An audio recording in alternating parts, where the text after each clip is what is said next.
नमस्कार, आप देख रहे हैं देश की बात और मैं हूं नगमा। कोरोना के मामले दिल्ली एनसीआर में काफी बढ़ रहे हैं और साथ साथ गुजरात में भी इसमें काफी तेजी दिखी गई है, जिसके बाद गुजरात में रात का कर्फ्यू लगाया गया। इसके अलावा हिमाचल प्रदेश के कई शहरों में भी अब रात का कर्फ्यू लगाया जा रहा है और ये भी फैसला लिया गया है कि 15 तारीख तक स्कूल भी बंद रहेंगे। 15 दिसंबर तक मास्क सब जगह अनिवार्य है। दिल्ली में मास्क नहीं लगाने पर 2000 रुपए का फाइन है। इन तमाम एहतियातों के बावजूद कोरोना के मामले बढ़ रहे हैं और इसी के बाद एक नया फैसला लिया है महाराष्ट्र सरकार ने। दिल्ली, एनसीआर, राजस्थान, गुजरात और गोवा से जो फ्लाइट से यात्री आ रहे हैं उनको अपनी आरटीपीसीआर कोरोना टेस्ट जो होती है, आरटीपीसीआर टेस्ट, उनकी नेगेटिव रिपोर्ट को लेकर आना अनिवार्य होगा। अगर किसी के पास पहले से रिपोर्ट नहीं है, और ये जो पहले की रिपोर्ट है ये बहुत पुरानी नहीं हो सकती, 72 घंटों की रिपोर्ट होनी चाहिए। अगर ये रिपोर्ट नहीं है आपके पास तो वहां उतरने के बाद अपने खर्च पर टेस्टिंग करवानी होगी, जिसके बाद ही आपको जब नतीजे सामने आ जाएंगे तभी जाने की अनुमति दी जाएगी। अगर कोई पॉजिटिव पाया गया तो उनका इलाज किया जाएगा। हमारे साथ सोहित मिश्रा इस वक्त मौजूद हैं, मेरे संवाद सहयोगी। आप बताएंगे सोहित, इसकी डिटेल्स क्या क्या हैं? ये रिपोर्ट, खबर है कि 72 घंटे पुरानी होनी चाहिए और अगर रिपोर्ट नहीं होती है तो फिर वहीं पर टेस्टिंग होगी एयरपोर्ट पर ही, और तब तक उनके तमाम लोगों के रहने का इंतजाम और ये तमाम चीज किस तरह से ये फैसला लिया गया, इसकी क्या डिटेल्स आई हैं? देखिए, जिस तरह से लगातार मामले बढ़ रहे थे, कई जगहों पर जो है नाइट कर्फ्यू लगना शुरू हुआ, उसे देखते हुए महाराष्ट्र सरकार ने ये कदम उठाए हैं। इससे पहले आज यानी 23 तारीख से महाराष्ट्र में स्कूल और कॉलेज खुलने थे, लेकिन जिस तरह से देखा गया कि हरियाणा में 72 बच्चे जो हैं कोविड पॉजिटिव हुए, उसके बाद मुंबई और कई ऐसे दूसरे इलाके हैं जहाँ पर वो फैसला वापस ले लिया गया। उसी की तरह अब ये फैसला लिया गया है कि गुजरात, गोवा, दिल्ली एनसीआर और राजस्थान से जितने भी यात्री हवाई यानी फ्लाइट से आते हैं तो उन्हें 72 घंटे पहले आरटीपीसीआर टेस्ट का जो नेगेटिव रिपोर्ट होगा वो लाना अनिवार्य होगा। अगर आप बिना रिपोर्ट के आप एयरपोर्ट पर आते हैं तो आपकी वहां पर टेस्ट की जाएगी, उसका खर्च आपको उठाना है। उसमें भी अगर नेगेटिव आती है आपकी रिपोर्ट तो ही आप जा सकते हैं। अगर पॉजिटिव आती है तो आपको अपने खर्चे पर जो है आपको कोविड केयर सेंटर में भेजा जाएगा। तो 3 अलग अलग यहाँ पर बताए गए हैं नियम। फ्लाइट के लिए जैसे मैंने कहा 72 घंटे पहले की रिपोर्ट होनी अनिवार्य है। अगर ट्रेन की बात करें तो अगर आप कहीं से भी आ रहे हो, अगर आप उसके बीच में दिल्ली एनसीआर, गोवा, गुजरात या राजस्थान का कोई स्टेशन आता है तो 96 घंटे पहले की आरटीपीसीआर नेगेटिव रिपोर्ट जो है वो लाना होगा। हालांकि इसमें थोड़ी इतनी सख्ती नहीं है जिस तरह से फ्लाइट में है। अगर आपके पास रिपोर्ट नहीं होता है और आप आ रहे हैं तो आपको वहाँ पर सिम्टम्स जांचे जाएंगे कि आप में कोई लक्षण है या नहीं। आपका जो बॉडी का तापमान है वो भी जांचा जाएगा। अगर सिम्टम्स पाया जाता है तो फिर आपकी एंटीजन टेस्ट जो होती है वो करवाई जाएगी और उसमें नेगेटिव पाया जाएगा तो आप आगे सफ़र कर सकते हैं। जो रोड से आ रहे हैं उसके लिए कहा गया है कि जो बॉर्डर पर जो भी लोग आ रहे हैं उनके तापमान और दूसरे लक्षण अगर नहीं है तो ही उन्हें आने दिया जाएगा। अगर उनका तापमान सही होगा तो ही उन्हें आने दिया जाएगा। तो ऐसे 3 नियम बनाए गए हैं। दरअसल आज सुबह भी जो कैबिनेट मंत्री हैं विजय वडेट्टीवार, उन्होंने भी बताया कि महाराष्ट्र सरकार, ये चर्चा कई दिनों से महाराष्ट्र सरकार की केंद्र से चल रही थी कि दिल्ली से आने वाले हवाई जहाज जो हैं और जो ट्रेन है उस पर क्या पाबंदी लगानी चाहिए, क्योंकि जिस तरह से लगातार मामले बढ़ रहे हैं। और कल भी मुख्यमंत्री उद्धव ठाकरे ने कहा कि जो सेकेंड वेव होगी वो वेव नहीं, वो लहर नहीं होगी, वो एक सुनामी की तरह होगी। तो उससे बचने के लिए कई एहतियात उठाने ज़रूरी हैं। जो उप मुख्यमंत्री हैं अजित पवार, उन्होंने भी कल कहा कि 7-8 दिन का समय और बचा है। अगर उसमें अगर मामले बढ़ते हैं तो शायद और सख्ती अपनाई जा सकती है। ये 7-8 दिन का समय इसलिए कहा गया क्योंकि हर महीने के अंत में जो अनलॉक या लॉक के गाइडलाइंस हैं वो सामने आते हैं। तो ये भी देखना अहम होगा कि जब महीना खत्म होता है तब क्या महाराष्ट्र में रहने वाले लोगों के लिए भी और कोई सख्ती आती है या नहीं। जिस तरह से दिल्ली में मास्क नहीं लगाएंगे तो आपसे ज़्यादा पैसे का जुर्माना आपको देना होगा। ऐसे कई सारे नियम दूसरे राज्यों में बनाए गए हैं। तो क्या महाराष्ट्र में ये किया जाता है या नहीं, ये देखना अहम होगा। लेकिन अभी से जितनी सख्ती हवाई यात्रा से आने वाले जो लोग हैं उन्हें ज़्यादा सख्ती अपनाई जा रही है और बिना टेस्ट रिपोर्ट के आप एरोप्लेन से ट्रैवल नहीं कर सकते। तो टेस्ट रिपोर्ट ज़रूरी होगी अगर आप फ्लाइट के ज़रिए मुंबई जा रहे हैं और अगर आप वहाँ पर बिना टेस्ट रिपोर्ट के जाएंगे तो वहां पे टेस्टिंग के लिए तैयार रहिए। धन्यवाद आपका सोहित इस जानकारी के लिए। मामले दरअसल काफी बढ़ रहे हैं सभी जगहों पर, इसलिए चिंता है। अपने अपने राज्यों में हालात को काबू करने की कोशिश में लगी हुई हैं सरकारें। वैसे मुंबई में बीते कुछ दिनों से कोविड के मामले जो बढ़ रहे हैं, इसके ठीक होने के बाद की चुनौती भी बढ़ती जा रही है। विदेशों में देखी गई एक बीमारी कावासाकी नाम की, जिसमें कोविड संक्रमित बच्चों में ये इन्फेक्शन पाया गया, कावासाकी जो बीमारी थी। अब मुंबई में जो बड़े मरीज हैं और जो बुजुर्ग हैं, यानी कि 40 साल के ऊपर से लेके 60 साल के ऊपर तक के लोग, उनमें भी इस तरह के लक्षण दिख रहे हैं, और वो भी कोविड से ठीक होने के बाद। तो ये एक नई चुनौती है। ये रिपोर्ट सावधान करने वाली है। कावासाकी के लक्षण उम्रदराज मरीजों में भी नजर आ रहे हैं। सांस लेने में तकलीफ, तेज बुखार और शरीर पर रैशेज यानी कि चकत्तों के निशान। बच्चों में होने वाली कावासाकी बीमारी के ऐसे लक्षण मुंबई के कोकिलाबेन अस्पताल में 8 मरीजों में देखे गए हैं, जिनकी उम्र 40 से 60 साल के बीच है। इनमें से कुछ लोगों को 4 से 6 हफ्ते पहले कोविड हुआ था और कुछ को इसके बारे में ज्ञान नहीं था। जब हमने इन लोगों की जांच की तो हमें कोई भी और बुखार का कारण नहीं पता चला और इनके कोविड एंटीबॉडीज पॉजिटिव थे। साथ में इनके WBC काउंट्स हाई थे, CRP हाई था और कुछ को हार्ट की भी प्रॉब्लम्स थी। तो इसमें जो ट्रीटमेंट है वो हमको बच्चों के ट्रीटमेंट से ही उसके बारे में हम जानते हैं, और हमने इन लोगों को हाई डोज में स्टीरॉइड्स वगैरह दिए, जिससे कम से कम 50% लोग एकदम ठीक हो गए। फोर्टिस हीरानंदानी हॉस्पिटल के डॉक्टर ब्रजेश बताते हैं कि कोविड ICU के 50% मरीजों में कावासाकी के लक्षण नजर आ रहे हैं। इनके साथ प्रॉब्लम क्या होती है कि इनका ब्लड प्रेशर भी बहुत ज्यादा लो होता है। इनके मल्टीपल सिस्टम्स के पैरामीटर्स हाई होते हैं, जैसे किडनी इन्वॉल्व होता है। आप हार्ट का स्कैन करोगे, इको करोगे, तो उसमें you will find that the pumping power is less. So these are the patients who are usually admitted in the ICU। तो अगर आप हमारे कोविड ICU के बारे में बात करो, तो अगर हमारा 14 बेडेड कोविड ICU है, तो उसमें around 50% patients we can say that are basically symptoms somewhere like a Kawasaki disease. अप्रैल महीने में अमेरिका, स्पेन, इटली और चीन में कम उम्र के कोविड संक्रमितों में कावासाकी के लक्षण उभरे थे। फिर भारत में इसके मामले देखे गए। सामान्य तौर पर 5 साल से कम उम्र के बच्चों में ये लक्षण दिखते हैं, लेकिन मुंबई में 40 साल से ऊपर के मरीज भी इसका शिकार हो रहे हैं। ज्यादातर मामले पोस्ट कोविड यानी कि कोविड से ठीक होने के बाद के हैं। मुंबई से पूजा भारद्वाज की रिपोर्ट, NDTV इंडिया के लिए। और दिल्ली सरकार भी कई कदम उठा रही है, कड़े कदम उठा रही है, ताकि बढ़ते हुए मामलों के ऊपर काबू पाया जा सके।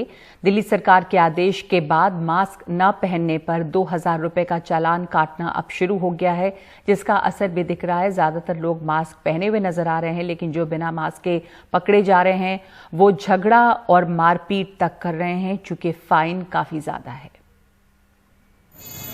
मास्क न पहनने पर जब मोती नगर में इस कार सवार को रोका गया तो इसने 2000 रुपए के जुर्माने से बचने के लिए कार रोकने की बजाय सिविल डिफेंस कर्मी पर चढ़ा दी। वह अब घायल है। जब आरोपी की कार को घेर लिया गया तो उसने बिना शीशा खोले चेहरे को रुमाल से ढक लिया। दिल्ली में जैसे ही मास्क को लेकर 2000 रुपए का चालान शुरू हुआ, चालान भरने को लेकर इस तरह के झगड़े शुरू हो गए हैं। हम सबको ये कहना चाहते हैं कि जो सरकार की गाइडलाइंस हैं उन सबका पालन करें। ये आप सबके हित में है, हमारे हित में है, क्योंकि हम सबको इस महामारी से बचना है। तो इसके चलते ही ये गाइडलाइंस बनाई गई हैं। आप सब इसका पालन करें, और जो लॉ एनफोर्समेंट एजेंसीज हैं, अगर आप गलत साइड पे हैं लॉ पे, तो उनसे कोऑपरेट करें। फरीदाबाद के रहने वाले सौरभ प्राइवेट जॉब करते हैं। सरोजनी नगर मार्केट में वो घूमने आए थे। उन्होंने मास्क ठीक से नहीं पहना था। उनका 2000 रुपए का चालान हुआ तो वो बौखला गए। उनकी जेब में 2000 रुपए नहीं थे। बाद में सौरभ ने पैसा अपने किसी जानकार से मंगाया। ज्यादा ही है चालान की रकम। अच्छा 5 बार 2000 रुपए चालान कोई तरीका हो थोड़ी होता है 2000 रुपए चालान करने का। तो आप पैसे भर नहीं पा रहे हैं अभी? पैसे 2000 रुपए कैसे कमाए जाते? एक दिन की 2000 रुपए इनकम नहीं है बंदे की। ठीक बात है। 2000 रुपए कैसे भरेगा? इतना तो बाइक का चालान नहीं है, बाइक बंदा ऐसे छोड़ जाए, बाइक का भी चालान नहीं होता इतना। तो बढ़े हुए चालान को लेकर लोगों की मिली जुली प्रतिक्रियाएं हैं। बहुत ज़्यादा है, क्योंकि एक आम इंसान 2000 रुपये जेब में लेके जाता नहीं, तो चालान कहाँ से भरेगा? आपको लगता है 500 रुपये तो चलो हर कोई लेके चलता है, 300-400 तो दे ही सकता है, लेकिन 2000 उसकी कमाई नहीं होगी, 2000 रुपये कैसे भरेगा चालान? हाँ, लोगों में तो डर है काफ़ी, अगर फाइन बढ़ गया है तो फिर लोग बाग पहन के ही चलेंगे, सीधी सी बात है। ठीक कदम है, जो लोग नहीं लगाते उन्हें फिर तो लगाएंगे ना कि उन्हें 2000 रुपये हैं देने पड़ेंगे, तो सही करा एक तरह से।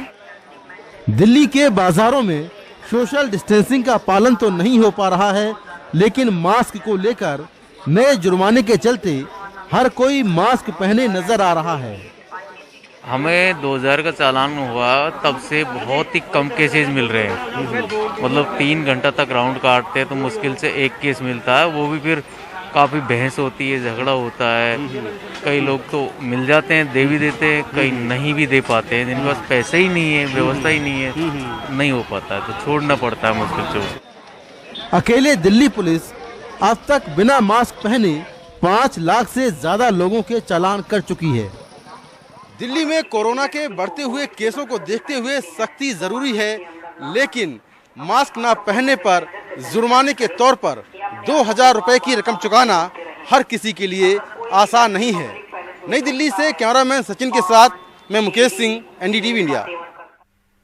मेरे साथ इस वक्त मौजूद हैं मेरे सहयोगी अक्षय डोंगरे। ये जो चालान काटने का सिलसिला शुरू हुआ है उसे अब लागू कर दिया गया है अक्षय, और जगह जगह पर कई कुछ जगहों से इस तरह की खबरें आई कि लोग मारपीट पर उतर आए हैं चूंकि चालान ज़्यादा है।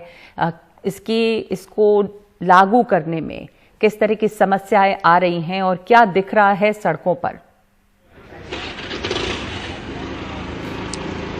देखिए, अगर बात करें सड़कों की तो माहौल में काफ़ी बदलाव तो बिल्कुल आया ही है, क्योंकि जो लोगों से बात करके हम भी एक्सपीरियंस यही कर रहे हैं कि लोग कोरोना वायरस से इतना नहीं डर रहे थे जितना अब 2000 रुपये के चालान से डर रहे हैं।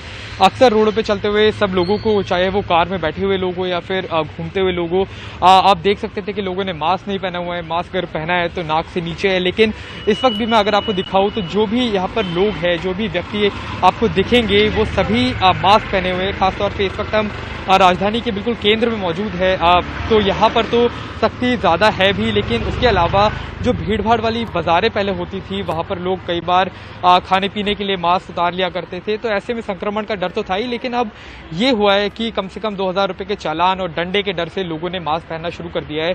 हेल्थ केयर एक्सपर्ट्स की अगर बात माने तो वो इसके ऊपर एक मिलीजुली सी प्रक्रिया यही दे रहे हैं कि देखिए चालान तो ज़्यादा है, लेकिन चालान की नौबत तभी आएगी अगर आप मास्क नहीं पहनेंगे। ऐसे में जब कोरोना वायरस पूरे देश में फैला ही हुआ है तो मास्क पहनने में बुराई क्या है?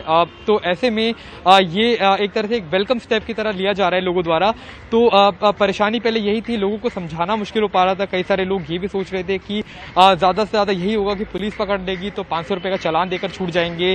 कई लोग गाड़ियों में भले ही 3-4 लोग एक साथ भी बैठे हो तो ऐसे मास्क नहीं पहन रहे थे, लेकिन अब ये डर है कि चालान के डर से लोगों ने मास्क पहनना शुरू कर दिया है। तो कम से कम सड़कों पर ये एक स्थिति है। और इसके अलावा दिल्ली सरकार ने भी ये पहल की है कि चालान के साथ साथ एक अवेयरनेस कैंपेन शुरू किया है। शुरुआत में मनीष सिसोदिया ने खुद मास्क बांटे थे अपनी कॉन्स्टिट्यूएंसी में पटपड़गंज में। उसके बाद कल 70 विधानसभाओं पर सभी आम आदमी पार्टी के कार्यकर्ताओं ने भी मास्क बांटे। तो ये कुछ बदलाव इस वक्त कम से कम मास्क को लेकर देखा जा रहा है, जहाँ तक कि अगर बात करें चालान के डर की। जी, शुक्रिया आपका अक्षय। फाइन को लागू किया जा रहा है, लेकिन दूसरी खबर इस वक्त एक आ रही है कि असम के पूर्व चीफ मिनिस्टर, 3 दफा वहां के मुख्यमंत्री रहे तरुण गोगोई का निधन हो गया है। वो 15 साल तक लगातार मुख्यमंत्री रहे और आपको जानकारी दे दें कि वो पिछले 2 दिनों से लाइफ सपोर्ट सिस्टम पे थे। वो गुवाहाटी के अस्पताल में भर्ती थे। उन्हें पहले कोविड भी हुआ और कहा जा रहा है कि ये पोस्ट कोविड कॉम्प्लिकेशंस हैं। और उनके जो पुत्र हैं उन्होंने ये बताया है, गौरव गोगोई ने, कि लगातार सभी बड़े, प्रधानमंत्री के अलावा तमाम बड़े नेता उनके साथ संपर्क में थे उनका हालचाल पता करने के लिए, उनके पिता का हालचाल पता करने के लिए। इस वक्त मेरे साथ मनोरंजन भारती भी मौजूद हैं, लेकिन पहले आपको सुनाते हैं कि इसके ऊपर क्या प्रतिक्रियाएं आई हैं। हेमंता बिस्वा शर्मा की प्रतिक्रिया। Former Chief Minister of Assam, Sri Tarun Gogoi, left this world at 5:34 p.m. today after prolonged illness. The doctors and the medical fraternity tried their best, but we could not get him back. He was in ventilation, and in the life support throughout, he was in a life support system, and ultimately at 5:34 p.m. he left this world. हमारे साथ इस वक्त मौजूद हैं मनोरंजन भारती। मनोरंजन, उनके देहांत के पहले वो बीमार थे और लाइफ सपोर्ट सिस्टम पे थे। पहले भी एम्स में भी उनका इलाज शायद हुआ था। 3 दफा वो मुख्यमंत्री रहे हैं असम के और उनका राजनीतिक करियर जो है वो बहुत शानदार रहा है, बहुत बड़े नेता रहे हैं।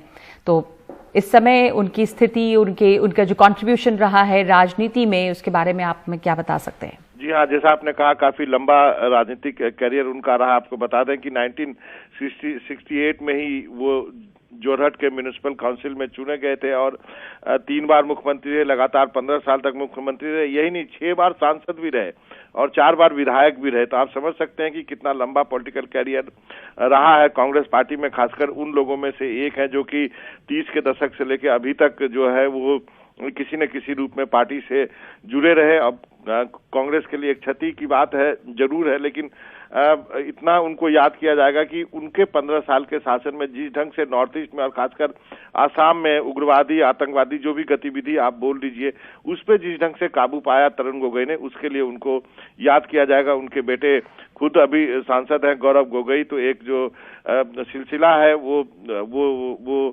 चलता रहेगा, लेकिन उनको याद किया जाएगा एक एबल एडमिनिस्ट्रेटर के रूप में, जिसने कि उग्रवाद और आतंकवाद का खासकर नॉर्थ ईस्ट और आसाम में काबू पाया था। जी, धन्यवाद आपका मनोरंजन।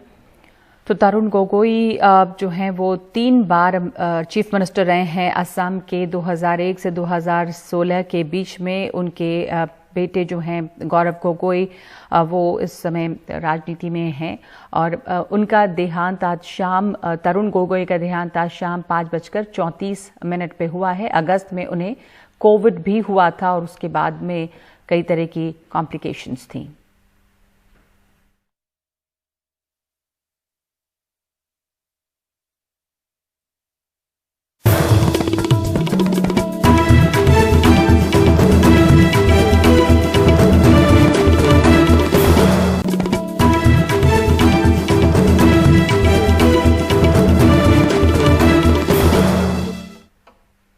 उत्तर प्रदेश ने तय किया है कि दिल्ली से यूपी आने वाले सभी लोगों का कोरोना टेस्ट कराया जाएगा। रविवार शाम उत्तर प्रदेश के मुख्य सचिव की ट्रेनों, बसों या विमानों से दिल्ली से आने वालों की जांच की जाएगी। लेकिन इस फैसले पर अमल कैसे होगा, इसका जायजा लिया हमारे सहयोगी आलोक पांडे ने। दिल्ली से सिर्फ 80 किलोमीटर दूर पश्चिमी उत्तर प्रदेश के हापुड़ के इस सरकारी बस स्टैंड पर स्वास्थ्य कार्यकर्ता भूपेंद्र सिंह को आदेश मिला है कि वो दिल्ली से आने वाले यात्रियों की कोविड जांच करें। लेकिन भूपेंद्र कहते हैं कि अभी तक लोगों की इच्छा पर जांच हो रही है। जबरदस्ती किसी की नहीं कर रहे।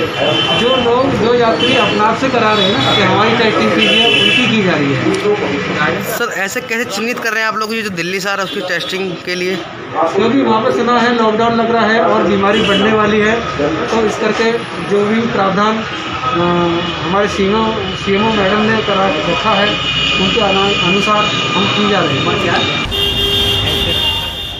हापुड़ में दिल्ली से आने वाली बहुत सारी बसें यात्रियों को बस स्टैंड के बाहर ही उतार रही हैं। ये रोज का मामला है, लेकिन जब कुछ यात्रियों की जांच होनी है तब ये सिलसिला उलझन भरा बन जाता है।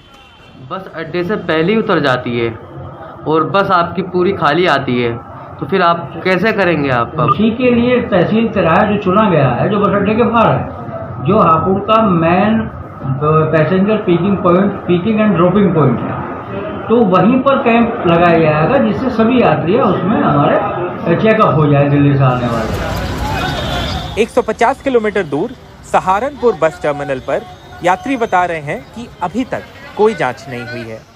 मैं लोनी से आया हूँ, दिल्ली बॉर्डर के।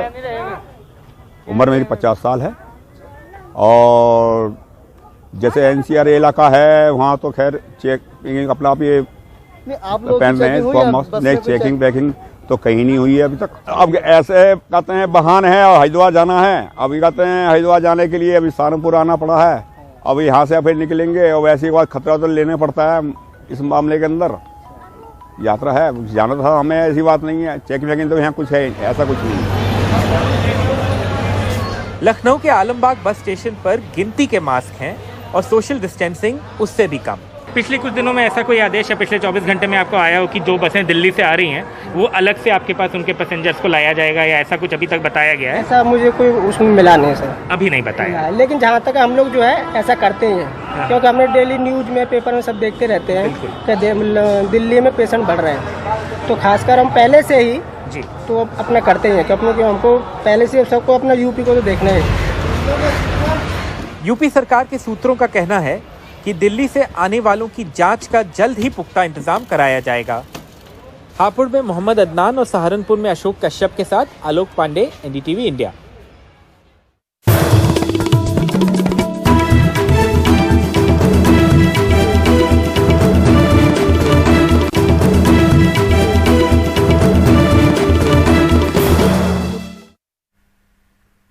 कर्नाटक के पूर्व मंत्री और वरिष्ठ कांग्रेस नेता रोशन बेग की गिरफ्तारी के बाद अब 1500 करोड़ के आईएमए घोटाले में सीबीआई का शिकंजा 2 आईपीएस अधिकारियों पर कसता जा रहा है। रोशन बेग को देर रात सीबीआई ने लंबी पूछताछ के बाद बेंगलुरु में गिरफ्तार किया है। कांग्रेस के निलंबित पूर्व विधायक रोशन बेग को सीबीआई ने 1500 करोड़ रुपए के आईएमए घोटाले में आखिरकार गिरफ्तार कर ही लिया। आईएमए के मालिक मंसूर खान ने रोशन बेग पर 400 करोड़ रुपए लेने का आरोप लगाया था ताकि वो आईएमए का कारोबार चला सके, लेकिन रोशन बेग ने हाल ही में इससे इनकार किया था। 400 करोड़ जीएसटी और इतने सारे कानून के इस दौर में 400 करोड़ कौन और कैसे देगा? रोशन बेग का नाम तेलगी स्टैम्प पेपर घोटाले में भी उछला था। आईएमए के प्रोमोटर मंसूर खान की गिरफ्तारी के बाद सीबीआई ने जांच आगे बढ़ाई तो बेंगलुरु पुलिस के 3 अधिकारियों को सस्पेंड किया गया और राज्य सरकार ने सीबीआई को 2 आईपीएस अधिकारियों के खिलाफ कार्रवाई के आदेश दिए। It's only the people who were expecting justice to prevail. हम चाहते हैं कि लोगों को न्याय मिले, कार्रवाई हो रही है ताकि सच सामने आ सके। मंसूर खान की कंपनी आईएमए ने इस्लामिक बैंकिंग पद्धति के नाम पर निवेशकों को 3% का ब्याज मुनाफा कहकर हर महीने देना शुरू किया। मिसाल के तौर पर 1 लाख रुपए के निवेश पर सालाना 36,000 रुपए यानी 3,000 रुपए हर महीने। तमिलनाडु, कर्नाटक, केरल, आंध्र प्रदेश और न जाने कई दूसरे राज्यों के लोगों ने इसमें अरबों रुपए निवेश किए और फिर नेताओं और नौकरशाहों के साथ मिलकर मंसूर खान ने इतने बड़े घोटाले को अंजाम दिया। बेंगलुरु से निहाल किदवई, एनडीटीवी इंडिया।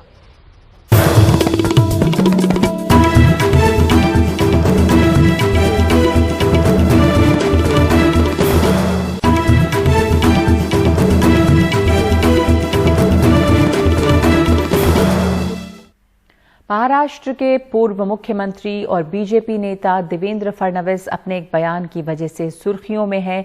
फडणवीस ने कहा कि हम अखंड भारत में विश्वास करते हैं और एक दिन कराची भारत का हिस्सा होगा। फडणवीस का ये बयान मुंबई की एक दुकान के नाम पर छिड़े विवाद के बीच आया। दरअसल एक शिवसेना कार्यकर्ता ने मुंबई स्थित कराची स्वीट्स नाम की दुकान के मालिक को नाम से कराची शब्द हटाने के लिए कहा था। ये वीडियो वायरल भी हुआ। हालांकि शिवसेना ने इस बयान से किनारा करते हुए कहा कि ये पार्टी का आधिकारिक रुख नहीं है, लेकिन फडणवीस के इस बयान के बाद शिवसेना हमलावर हो गई है। बहुत ही गंभीर विषय है लगता है मुझे। कराची स्वीट्स को लेकर शिवसेना में विवाद खड़ा हो गया है। एक तरफ उनको मराठी स्वीट्स का दिया जा रहा है, तो संजय राउत बोल रहे हैं कि ऐसा नहीं होना चाहिए। क्या लग रहा है कि कराची 70 साल से वहाँ पे कराची स्वीट्स? देखिए, हम तो अखंड भारत मानने वाले लोग हैं और हम तो ये मानते हैं कि एक दिन कराची भी भारत का हिस्सा होगा। अच्छा, कराची हिंदुस्तान में अगर आती है तो हम उनका स्वागत करेंगे। सबसे पहले जो पाक के कब्जे में कश्मीर है वो लाइए, बाद में हम कराची तक पहुँचाएंगे। तो कराची स्वीट्स मिठाई की दुकान का नाम, कराची हलवा एक मिठाई भी होती है, लेकिन इस पे लेके अब एक हंगामा खड़ा हो गया है कि कराची नाम होना चाहिए या नहीं। देश की बात में इतना ही। नमस्कार।